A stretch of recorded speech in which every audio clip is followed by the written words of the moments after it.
Everybody, and welcome to another edition of the IAIB Spotlight. The holiday is over. Thanksgiving is over. I've recovered. Last week we had Dave Jackson on, and we were talking about how we couldn't even think throughout half the podcast because we were so full from Thanksgiving. But this week is a different story. I have a phenomenal guest for everybody. I have Daniel J. Lewis joining me in a couple seconds. For people who don't know Daniel has been a person that has been around in the podcasting community for a while. And if you're part of any of these groups, if you're part of the Google group on Google Plus, the podcasting group there, you may see him, giving advice, helping people out. He also has a phenomenal website called the Audacity to Podcast, where he talks about podcasting and he gives people tips and tricks on how to develop a podcast and how to kind of get yourself going in the podcasting world. Also, we're going to be talking about another project that he started, the Podcast Masterclass. I'm going to have him fill you in on that. It looks like something that's really, really cool.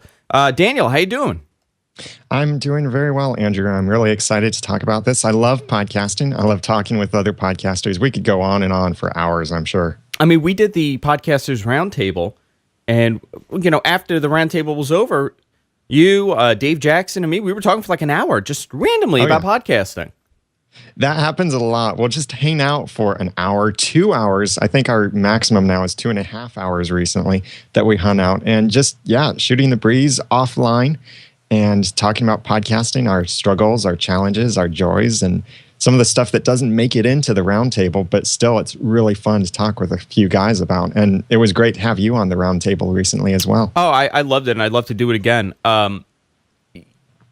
There's something to be said about podcasting, the current state of podcasting, compared to a couple of years ago, where it was a little bit difficult to get in touch with people and kind of connect. And I think these communities have really changed it and really introduced a lot of prime figures in the podcasting world, like yourself and Dave and Ray. I mean, you guys are around and you guys are helping people. How do you think that helps up-and-coming podcasters? Do you think it's harder now because there's so much information out there, or do you think it's a little bit easier because there are people to go to and get information? I think it's both.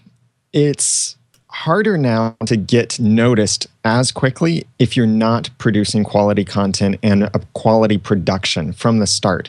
Because now there are so many people out there who, with just a little bit of money, can make such high quality productions. Like good quality webcam even, or a good quality microphone can only cost you $100, $200, and you're set. And you can do something that rivals many of the professionals even out there.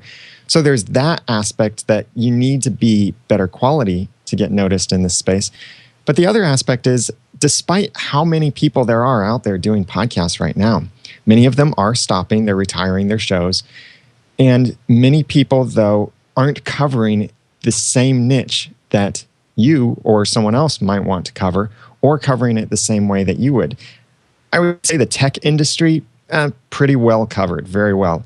But there are TV shows out there that you might be a huge fan of TV shows, and there aren't any podcasts for them.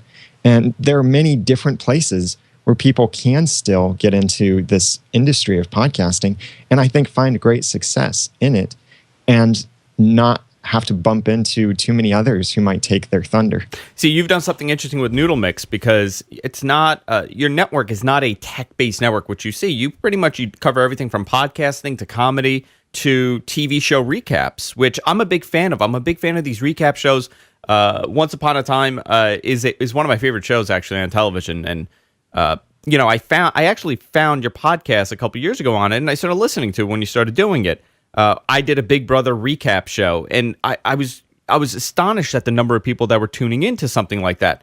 But let's step back. Let's go back to when you decided you were going to do a podcast. How did you decide this? How did you get introduced to podcasting? I always like to hear the stories from people, because the most astonishing part of this is that a lot of people getting involved in podcasting have no radio background, and a lot of successful people in podcasting have no traditional radio background. So what was your background? How did you get into this?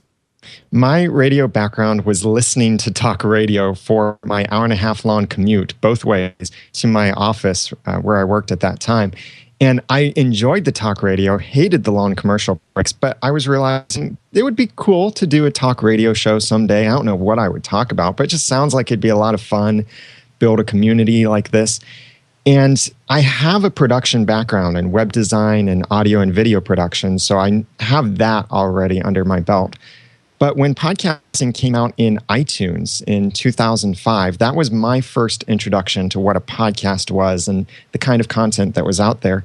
And when it came out in iTunes version 4.9, I believe it was, I went on there and looked for technology podcasts. And I found 2 podcasts.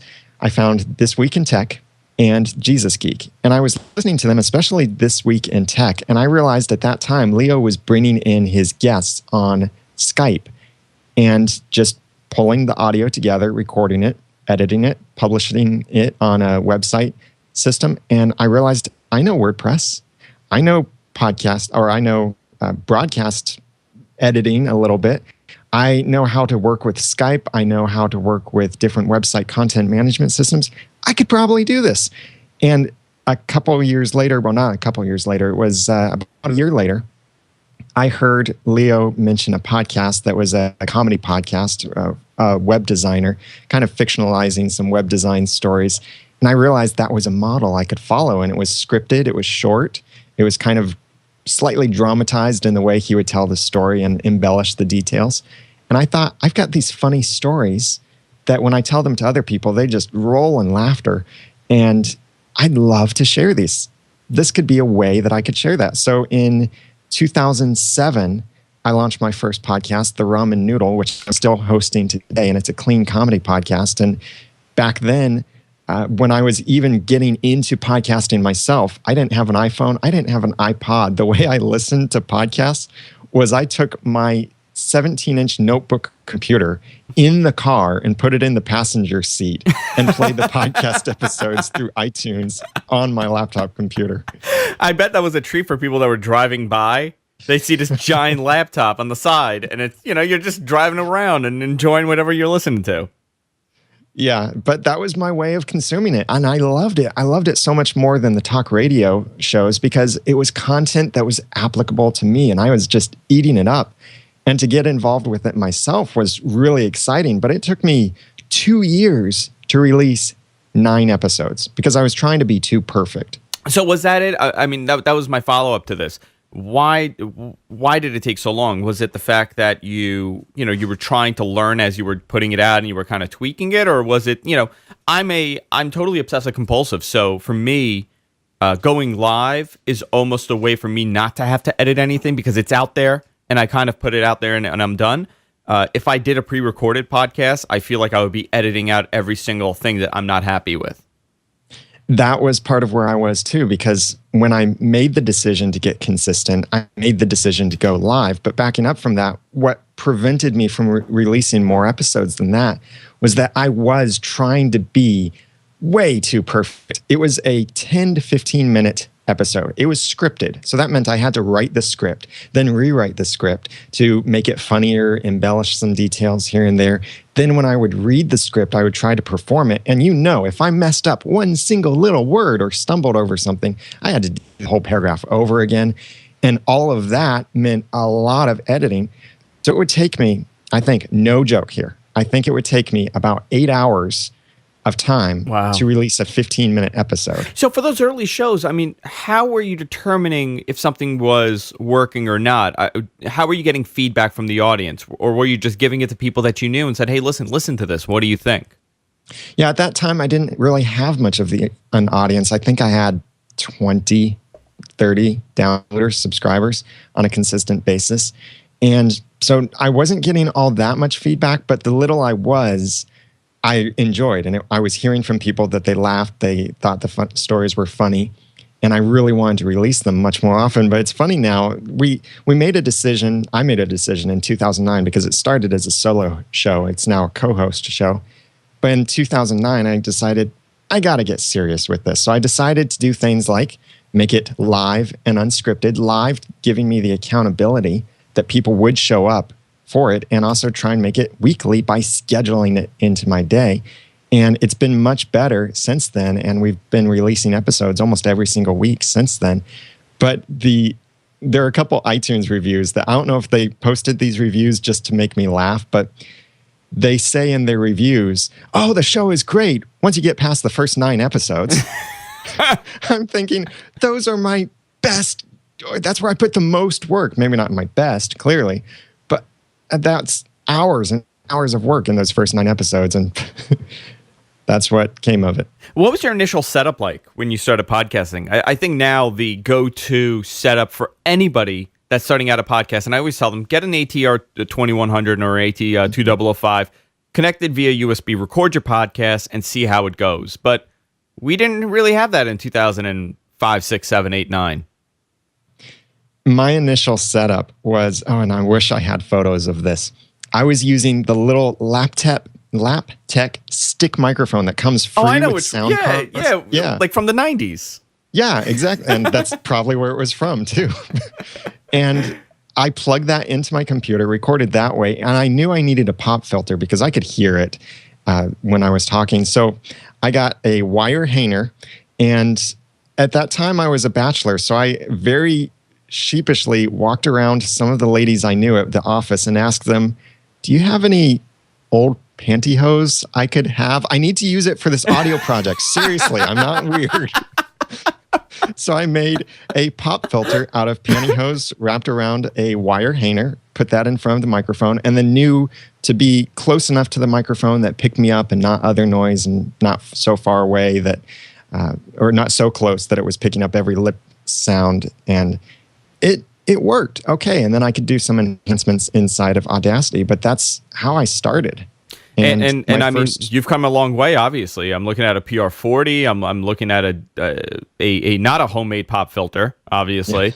Yeah. HD cameras. So how was that? How did you grow? Did you grow slowly, or did you say, I'm going to make an initial investment and just go in on this and buy everything I need? It was very slow growth in those first few years, first couple of years before I launched the Audacity podcast, which was in 2010. So up until 2010, slow growth. But in 2009, I did decide at some point, I want to take this more seriously and improve my quality. So I made that hard investment in a Heil PR40, in a mixer, in a mic stand, all of this equipment that I'm still using today. And I remember back then, even my dad looking at this stuff that I would receive at home, and he said, and why are you doing this? And how are you going to make money with this? And what's the point of all of this? But now I see that if I hadn't done that, made that investment back then in 2009, I couldn't be self-employed like I am today. I couldn't have this network of podcasts that I have today if I didn't make that hard decision to take it seriously back in 2009. Back in 2009, did you look at this as being a potential way to create a career, or you were just doing it for fun? You were just doing it because you enjoyed doing it? I wanted to do this because I enjoyed it. And I knew that at some point, maybe I could make some money off of it, but I knew I needed to have a large enough audience for that. And it was certainly not in my mind at that point that this would become part of my business and would help me launch my business. But having my own business had always been something that I dreamed of, but just I saw no connection at that point in 2009. See, you're one of the few people that has been able to transition podcasting into a career, regardless of if you're making money from the podcast. It's affiliated with a podcast. It's affiliated to the community of podcasters. What do you, when people, I'm sure many people come up to you at NMX and all these places that you're speaking and all these get-togethers, I'm sure one of the main questions is, how do I make money doing this? What do you tell them? Because I have a real difficult time telling people, because sometimes it's a very blunt answer and a lot of people don't want to hear, well, there's a good chance they're probably not going to make money doing this. Yeah, and that's the thing, that first, it's like they need to accept the fact that they may never make money. Once they accept that fact, then they can start making money. Yeah. But there are several ways to make money, and I'm employing just about all of them in my own podcast. You could, of course, sell your podcast, but then you have to have people that are willing to buy it, and your content has to be good enough to sell it. It could be a premium subscription, maybe your back catalog of episodes, something like that, that you're selling the content that you produce, or maybe you produce bonus content and you sell that bonus content. You could make money pretty easily with affiliate deals, and that would be where you get like an Amazon affiliate, Bluehost, HostGator, something like that, an affiliate link where if someone purchases something through your link, then you get paid off of that. That can work, but it needs to be a good fit for your audience. If you're reviewing products or whenever you talk about a product, use an affiliate link. Absolutely. yeah, don't pick a product to use and talk about just because it has an affiliate link. But if there's an affiliate link for a product you want to talk about, get it and use that link. There's nothing wrong with it. Everybody, I mean, there's so many people in podcasting that are all about the sponsorship. But if you are reviewing products, like Daniel said, get an Amazon affiliate get part of the Amazon affiliate program, get an Amazon affiliate link, and you will be surprised at the money that could come in from that. I know people making a couple grand a month, and they really don't put out a podcast every single week. I mean, these are guys that are doing, once a week they'll do a podcast. They're not putting out a podcast every single day, I should say. And they're not, gigantic big names. These are guys that have a dedicated audience. They have a decent sized audience, and they're making a living off of Amazon. Oh, yeah. Yeah, and it grows exponentially too, because the more your audience grows, the more sales you'll have and the more products you'll have talked about within your podcast. And you may think you're not there to review things, and that's fine. But like if you have a TV show fan podcast, which we do, get affiliate links for selling the DVDs, get affiliate links for like Amazon Prime, for Hulu Plus, for Netflix, that kind of stuff. And if your show is on those channels, then you can recommend that. Like just selling the first season, second season, and upcoming third season DVDs and Blu-rays for Once Upon a Time has generated, I think, about $500 for each season. And all we've done is in our podcast, we've let people know, hey, if you want to buy this season, you can order it through this link. And they do that. And then we profit from that. And the more they buy, then the more income we make from it. In a way, it's like free money too, right? You're not really dedicating that much time on an ad. You're not dedicating that much time on sponsorship. It's just a thought that's going out there. You're putting it out. It literally probably takes you 5 seconds to do that plug. And it's just money that'll come in from it.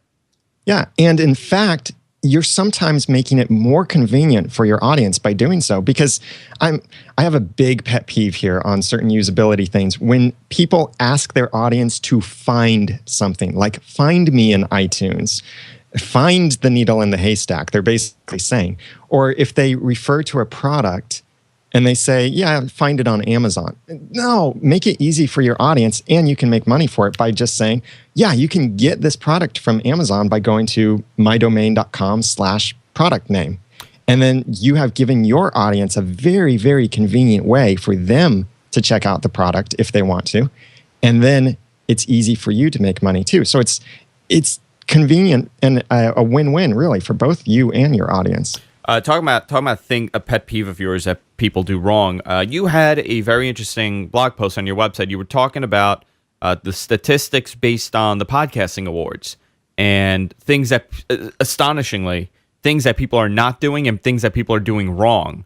And I actually linked back on the IAIB forum to this, and people are blown away by it because some of the stuff is so much common sense, but people make it so difficult for the viewer. Like one of the things is email. Oh, yeah. I think I forgot what the statistic was, Daniel, but I think you said something like 80-something% of people don't have an email address on their website.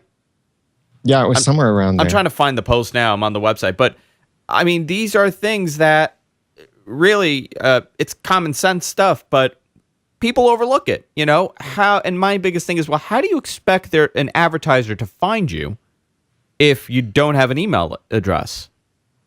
Oh, yeah. I don't think an advertiser is going to go on Facebook and send you a private message on Facebook or send you a private message on Twitter.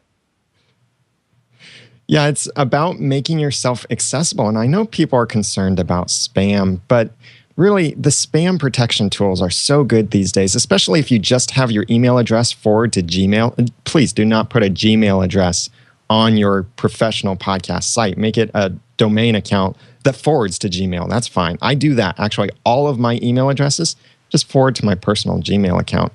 But the spam protection is so great. I get maybe 1 or 2 spam messages per month, and that's it. And I've got my email address, a dozen email addresses of mine out there in easy plain text on all of my websites, making it easy for people to contact me through the sites if they want to. None of this like bracket stuff and spelling the words and symbols, but making it accessible for people.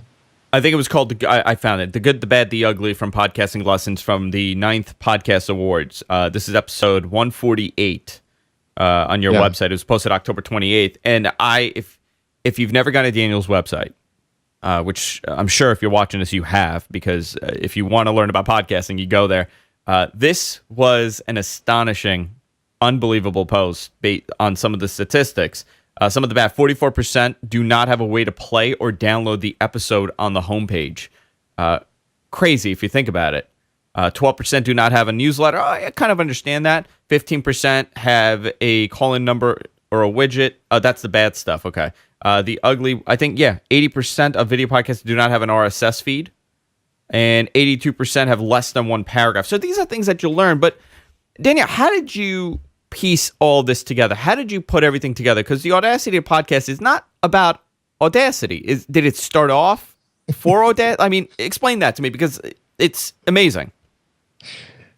I have always meant the Audacity to podcast to be primarily about podcasting.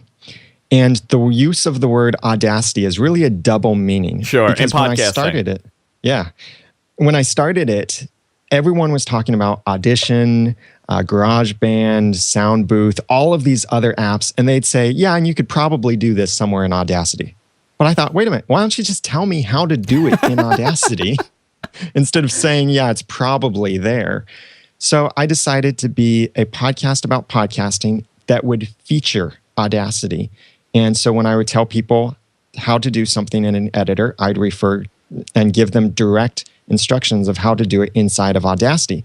So I was trying to come up with names that this would rank well, and also thinking about the fact that I love motivating people to really get out there and have the guts to do things. And it so quickly clicked that, wait a minute, Audacity also kind of means like the guts, boldness, and it really takes a lot of guts to podcast. So I'll call myself the Audacity to podcast. How did you decide to put out a podcast about podcasting? It was, like I said, no one was talking about Audacity in detail. And I was listening to other podcasts about podcasting, and there were only a couple regular ones at that point. And I would hear certain details that were left out, or bad advice that was given, or stuff that I just felt like, hey, you're not sharing this other way of doing it that people really need to know, or you're not giving the full details. You're just saying, oh yeah, go set up WordPress. Yeah, well, how? How do I do that? So I wanted to fill that niche. And it was after about 7 or so episodes that I really discovered what my unique perspective was. And that was a how-to podcast about podcasting and using Audacity. So I wanted to jump in to put my voice out there as well and get a little bit more of the perspective out there that I felt like some people were missing. And it was with that launch of the Audacity to podcast, I was blown away by how quickly it grew, and realized that that was the missing piece actually for me to be able to launch my own business, because the podcast helps my business. That's one of the other ways you can profit from podcasting. And I'm sure you're learning you're still learning how to do all this. Oh yeah, it's a constant learning curve for everything. Like a new tool will come out, or I'm the type that I don't just settle with a way. I'm not the type that if it's not broke, don't fix it, or keep the status quo. That is not me. I'm constantly looking at things and trying to figure out, is there a better way to do this? Can I save time in this process by changing things? Can I improve some quality? One of my recent challenges is the Heil PR40 really the golden standard for podcasting? And after reviewing a couple other microphones, I decided, no, it's not. I'm going to recommend a different microphone now, and certain things like that. So I like to revisit some of my own things, challenge myself to break out of the box, try something different, and see if it would be better. Yeah, and there's no right way of doing certain things. I mean, obviously, you're using a Heil PR40. I'm using a Neumann TLM 103. I have a condenser mic. You have a dynamic mic. There are different ways to do it in different environments. And I think that's the amazing thing about all this information that's being put out there, where someone could tell you. I mean, when I started podcasting, Daniel, you know what people told me? Don't bother with a dynamic mic. Get a condenser mic. I bought a condenser mic. You know what people told me? What, are you crazy? You got to use a dynamic mic. For whatever reason, I've stuck with a condenser mic. This is my second condenser mic that I have. I also have a dynamic mic. And you know what? Depending on the environment you're in, either one could work. What are some things that you've learned along the way? I mean, one of the most important, give me your top important things that you as Daniel, as someone that puts out a podcast, as someone that has a network, something that has been vital for you in podcasting?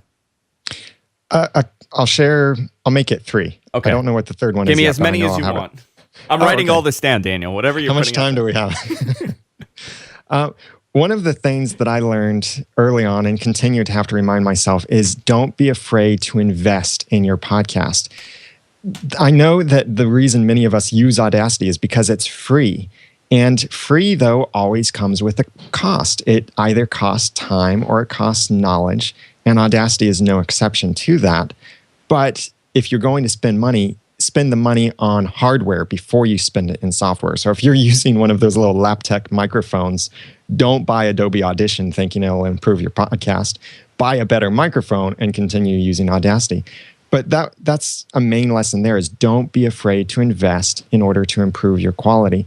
The second thing is all of these techniques of bringing more people to your podcast are great, but you need to have a strategy for how to convert them. Like I can search engine optimize my website so that I appear at the top of any Google search, just type in asterisk and I appear there maybe, theoretically. But that's no good if I'm bringing millions of people to my website and not making it easy for them to subscribe and consume the content. So as a podcaster out there, budding podcaster, consider ways that you can make it easy for people who find you to subscribe to you and give them compelling reasons to do so. Don't assume everyone listening to you has been subscribed forever, but also don't assume that no one listening to you has been around for your last episode. Absolutely. So try to build in those calls to action that people can easily subscribe to your podcast. I made a WordPress plugin because I saw this need for people to have an iTunes link on their site, an RSS link, a Stitcher, and iHeartRadio, and TuneIn, and Spreaker, and all of this stuff. And so I've got a plugin now for that because I saw a need and I wanted to fill that need. And it was a need I had, a need I saw that other podcasters had. So that's why I developed that. But so I would say, don't be afraid to invest. Also, make sure that you're converting the people who are finding you. But really, really important for your podcast to succeed is develop great content and present that content really well. The Daniel J. Lewis podcast would not be very exciting unless I was a celebrity, which I'm not. I won a podcast award, sure, but that doesn't make me a celebrity. You mean to tell me you're not the actor? No. How often do you get that? I get it a lot. In fact, I've got a canned response that I give whenever someone says, like, the actor? But yeah, so all of this, and that wouldn't matter really. What I've accomplished so far, my personality isn't big enough that people really care about me. That's something that you as a podcaster have to get over is people probably don't care about you that much. You win them over to care about you by sharing great content. So think about the content, not just that you would want to share, but that you would want someone else to share, and you think someone else would want to share something that's exciting and compelling and interesting and helpful, engaging, entertaining, anything like that, that they would want to share with each other, and then present that content really well. Like you can have dynamite content and then present it so terribly. And I hear this a lot where people sound like they have no idea what they're talking about, but their content could be gold. What they're presenting is so great, but they're presenting it so poorly. So what is it? Is it the lack of experience? Is it not understanding how to present the content?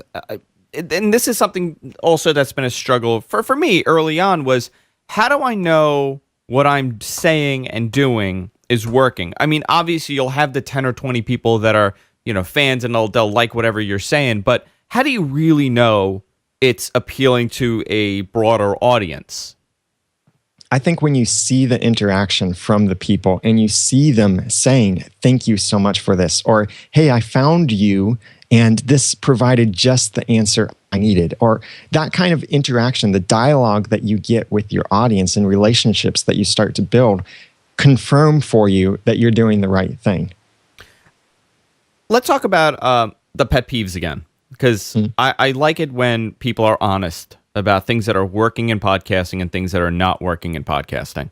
I think we are still maturing as an industry. I think it's still the Wild West, regardless of how you consider, because radio broadcasting has been around for decades. Television has been around for decades. Podcasting has been around really since iTunes really made it happen.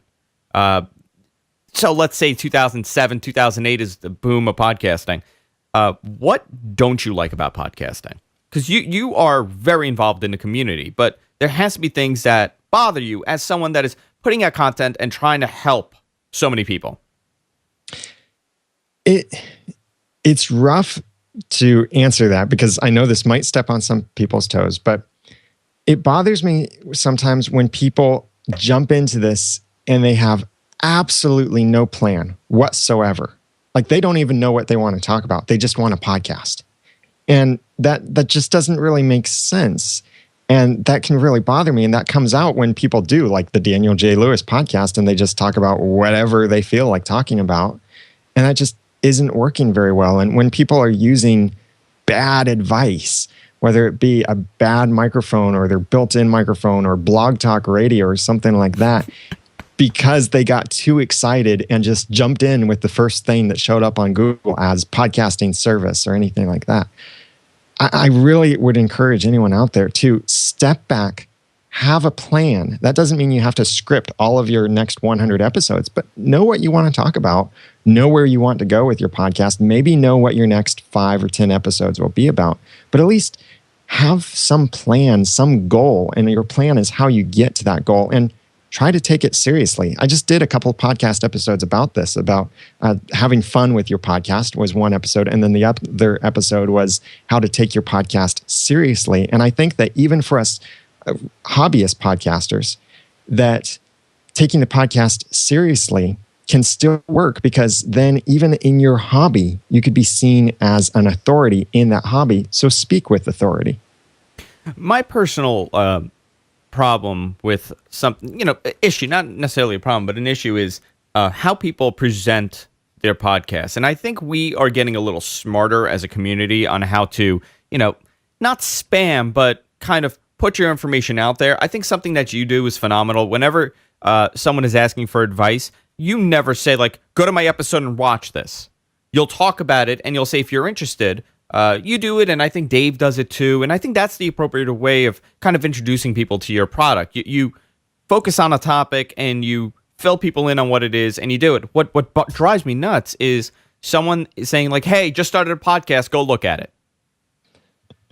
I don't think that works. I don't think people are going to click on that. I honestly feel that now, and this is a blessing for a lot of people, we have the ability to, before we even put out a podcast, to go out to these communities on Google, on Facebook, on the IAIB, introduce yourself, make friends, then start talking about your podcast. And you know what? There's a good chance that people are going to click on it because they have been introduced to who you are.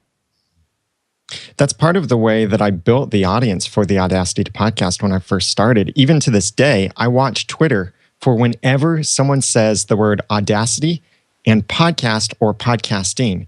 And I see quite frequently that they'll post something and I'll try to help them with their problem first.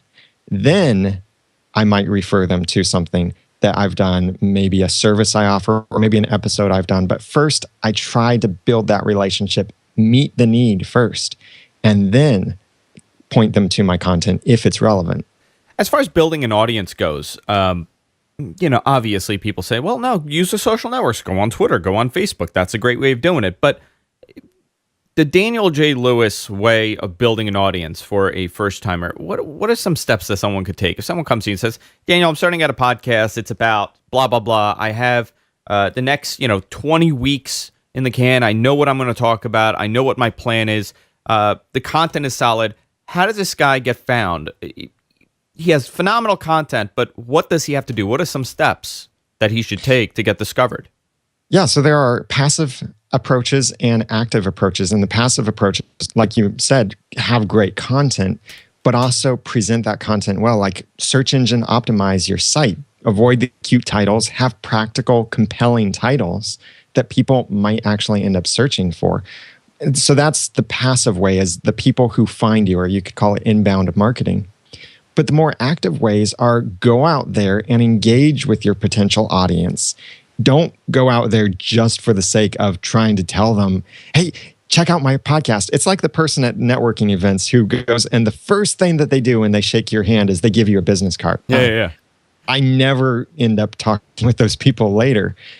But it's the people who go have a conversation, and then at some point, maybe they say, hey, you might be interested in this. Here's my card. Or I ask for their card.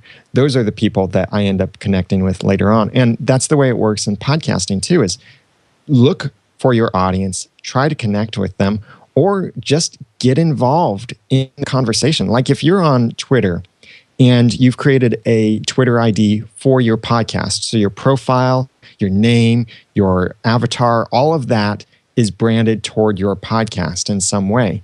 You could get on Twitter and engage in the conversation happening around your kind of content from that identity, and you'll start to build a following so that when you tweet saying, hey, I just released a new podcast episode about this, I'd love it if you'd check it out, more people will see it that way. The numbers from social networks and podcasts never actually correlate to each other. Like even on our Once podcast, on Twitter at Once podcast, we have, I think, 14,000 followers. The podcast does not have 14,000 downloads per episode. It's under that. But still, it's finding those people and building it at a one person at a time level. And it can be going to network events, speaking with people, making podcast cards that you can pass out, inviting people onto your show who will then share their episode with other people. Get involved with other podcasters, because a great way that one podcast listener will find out about another podcast is by hearing about it in their favorite podcast. So try to get involved with other podcasters, whether it be just inviting them onto your show or invite them onto your show and maybe they'll return the favor and invite you onto their show. Work on the community, and then that's what helps you grow. Absolutely. I mean, that's a lesson that I've learned throughout the last 5 years that I've been doing this is, work with the community and network. I don't really believe there's true competition amongst podcasters in the sense that, yeah, you know what, we may be talking about a similar thing, we may have a similar advertiser, but in the long run, you could listen to all these shows. You could listen to Daniel's show, you could listen to my show, we could have the same exact topic. And I think a great way to build your audience is, you know what? Go to the person that's doing a similar show and say, hey, listen, I do this podcast. It's very similar to yours. Why don't we talk? I would love to have you on. You build the audience that way. It's not like the old days of radio, right? Where, two morning guys are going at it with each other, because really everybody has their own time slot. Everybody's on at whatever time that someone's downloading. The next couple of years of podcasting, and I actually want to talk to you about the podcast masterclass that you're involved with. This seems really exciting. But in the next 5 years of podcasting, where do you see the trend happening? Do you think there's going to be a flush of people just dropping out like we had about a year and a half ago, where a lot of people disappeared? Or how do you see this changing? Because we're in a very interesting time if you look at it. Mainstream media is starting to cross over in the podcasting world.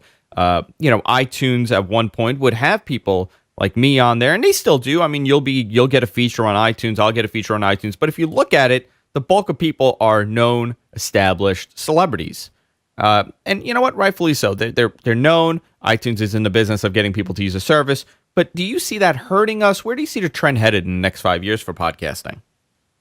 I see podcasting becoming more of a distribution method for all kinds of media outlets. And by definition, podcasting describes a distribution style. It doesn't describe a kind of show.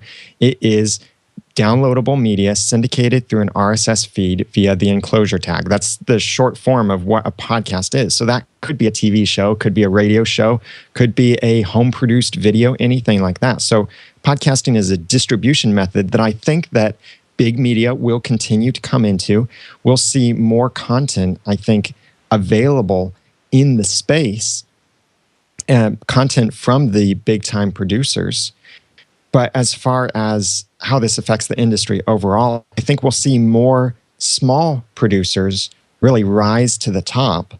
And come to that same level as the big time producers and maybe end up working with the big time producers as well. The transition for a podcaster now, do you think it's video? I know a lot of people are still doing audio only. A lot of people have stuck to doing a podcast as far as audio goes. They're not really crazy about the video aspect, but is that a necessity for someone that's doing a podcast? Do you think at this point in 2013, going into 2014, you kind of have to involve video in your production?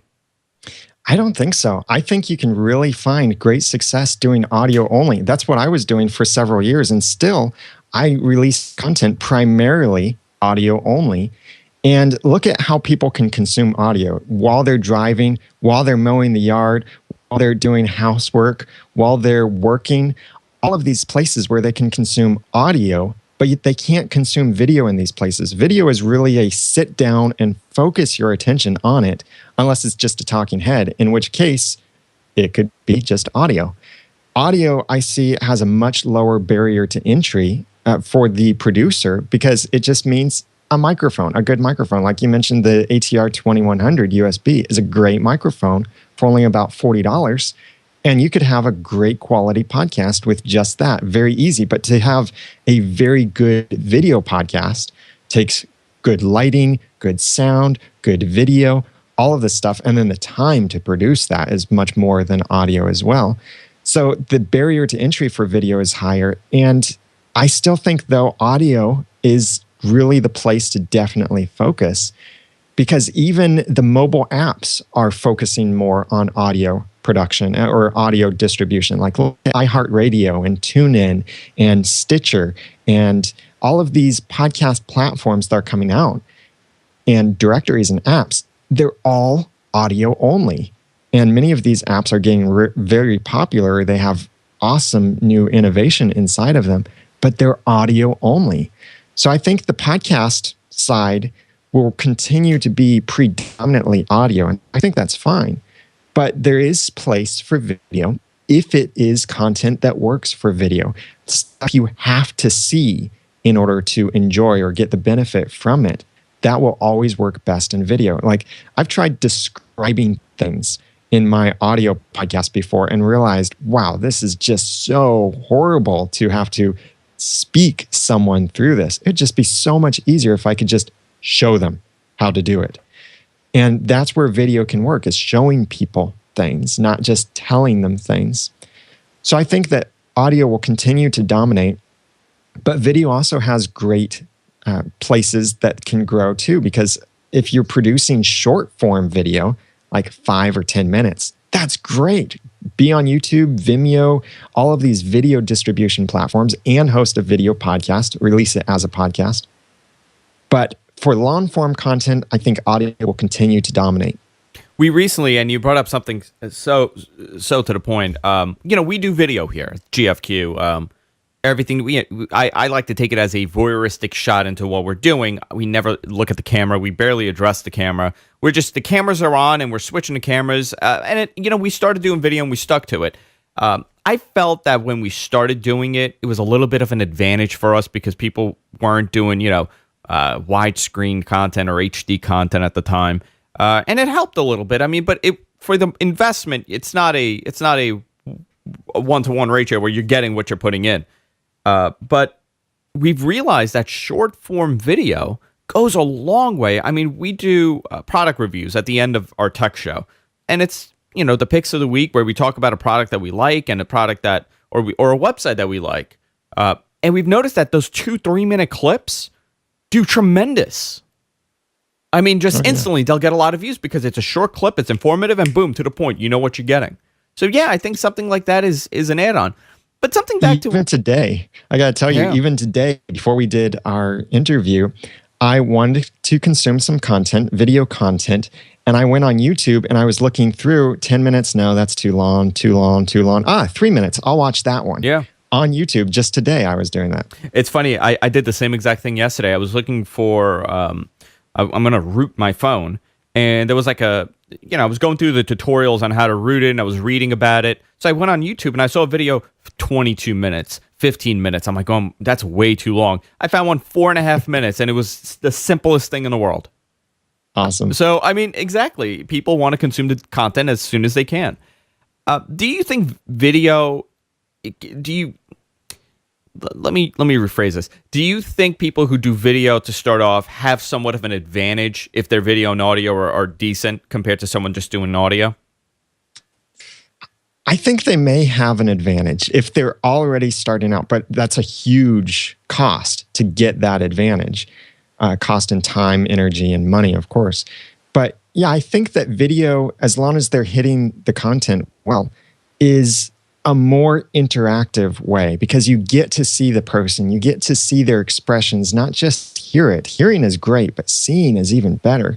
So sure, I think they do have an advantage, especially if they're publishing to all of these platforms, because right away, if you're doing a video podcast, you definitely must be on YouTube. And I'm saying you must be on YouTube because YouTube is a search engine. I would say it's the number 2 search engine on the web. And already, if you search Google, it ranks YouTube videos above website results in a Google search result. So if you do video, be on YouTube, and that gives you even more opportunities to build your audience by reaching out to new community, by showing up more prominently on Google. So yeah, if you launch with video and the video is good, your content is good, I do think you would have an advantage over audio. And again, audio is still king. Nikki in our chat room said, I really like good audio quality, but if the video is marginal, it's okay for me. If the audio is marginal, I don't think it passes for anybody. Oh, yeah. Because audio is where you're communicating. And if people can't hear you communicate, then it's pointless. And to kind of go into something that you brought up Blog Talk Radio. I think Blog Talk Radio is phenomenal for the call-in system and the way that they allow podcasters and internet broadcasters to have a very inexpensive way of taking phone calls. But if you are putting that show out as a podcast, do not take the Blog Talk Radio recording as a podcast. Yes. Do not. I mean, I will tell you there were maybe like 3 or 4 podcasts that I was listening to. I discovered because of the communities around on Google and on Facebook, and the content was phenomenal. But I couldn't listen to it because it was a Blog Talk Radio recording. I mean, I just couldn't do it because it's fatiguing to listen to that. I mean, it really is. So I sent them an email and I wrote it in the nicest way saying like, hey, listen, if you were to record your podcast, it would be much better. And you know what? They did it the following week. I've been listening to the podcast for maybe 6 weeks now. And it's great. Awesome. So, I mean, that's a simple tip. So talking about tips and talking about helping people, Daniel, tell me about the podcast masterclass. Well, I wanted to do something radical in the podcasting space. There are already several people out there, several of our friends, hosting sessions, courses, online courses where you can learn how to podcast. I wanted to do something different, and that is teach people who already know how to podcast to take their podcast from average to amazing. So this is for people who are serious about podcasting, and it is a big investment. So that right there means that you have to be pretty serious about it. But the value, and when on the page I write a value, it's not just some value I made up in my mind like many internet marketers do. It's the literal value of if you hired me one-on-one to do these things for you. But I wanted to put this out there to help the podcaster out there who's launched this as part of their business and just not finding growth or struggling with it to get much better. Or the podcaster who wants to really nail it awesomely. And maybe they only have a podcast that's 10 episodes in, maybe, but they want to really make it so much better, learn how to improve it, learn what they're doing wrong. That's what Podcast Masterclass is for, because we'll have over 15 hours of training.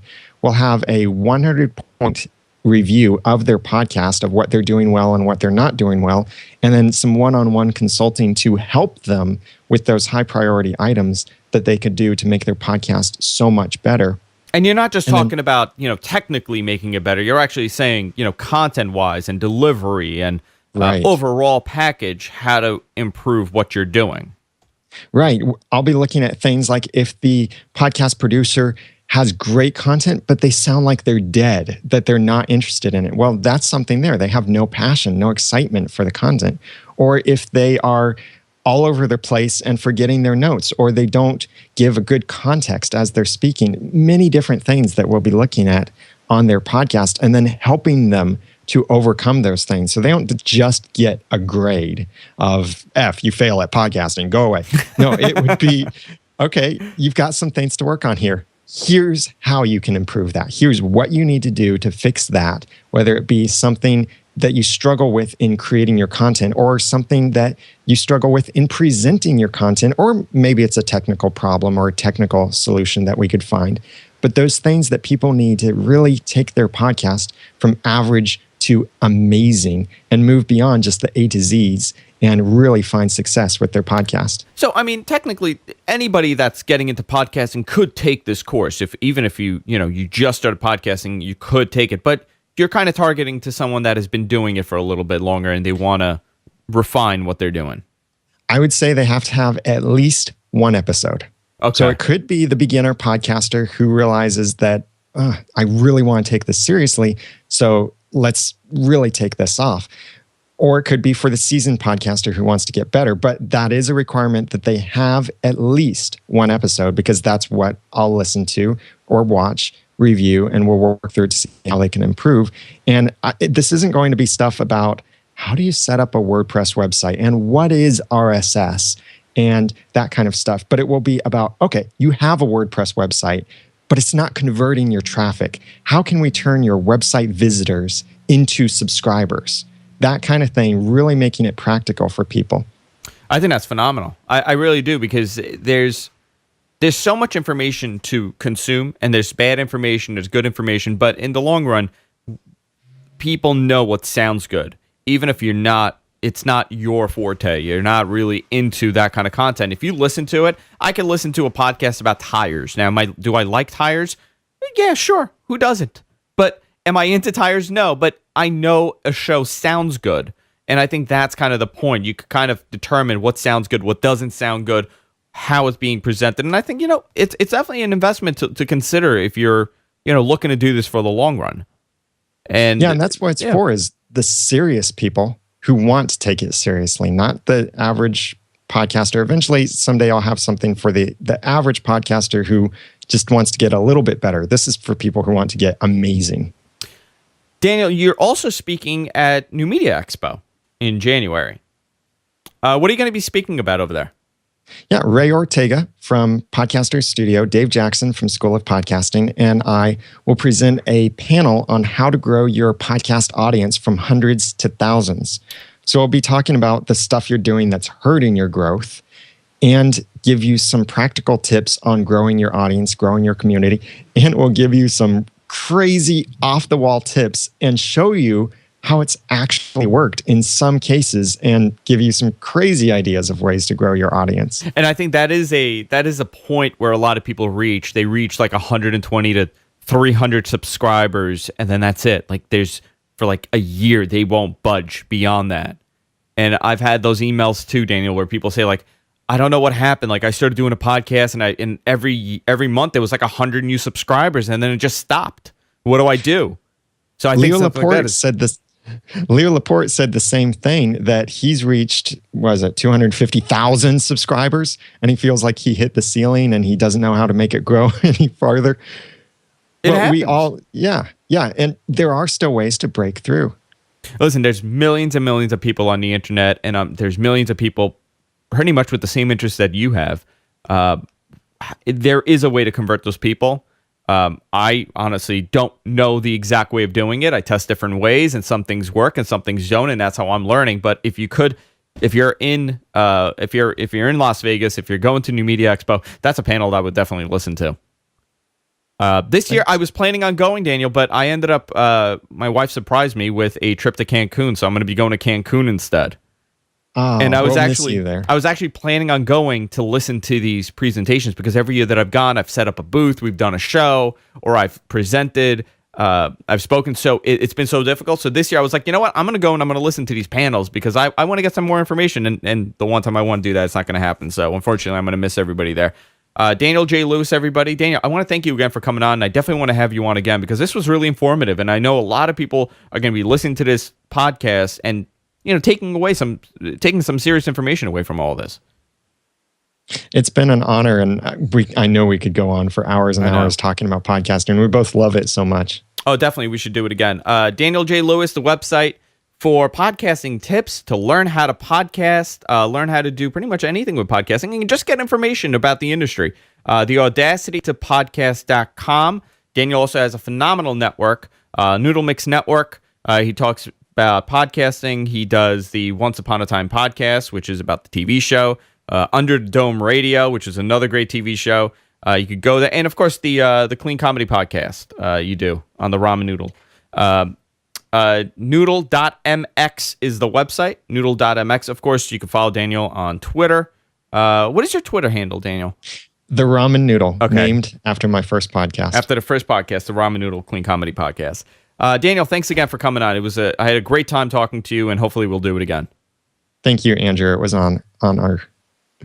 Guys, if you miss any portion of the show, you could go to our website, ibroadcastnetwork.org. We're going to have it archived there. Of course, we're also archiving it on the GFQ network, gfqnetwork.com. Subscribe to us. We were talking about subscriptions. That is a huge part of this. If you subscribe to us, you're helping us out, and we're able to determine what shows work, what shows don't. So we were on iTunes. We're everywhere podcasts are available. So subscribe to us. We have an audio podcast and a video podcast, and we broadcast live every Friday at 1 p.m. East. Guys, that's it for today. I hope you enjoyed the show, and we'll see you all next week on the IAIB Spotlight.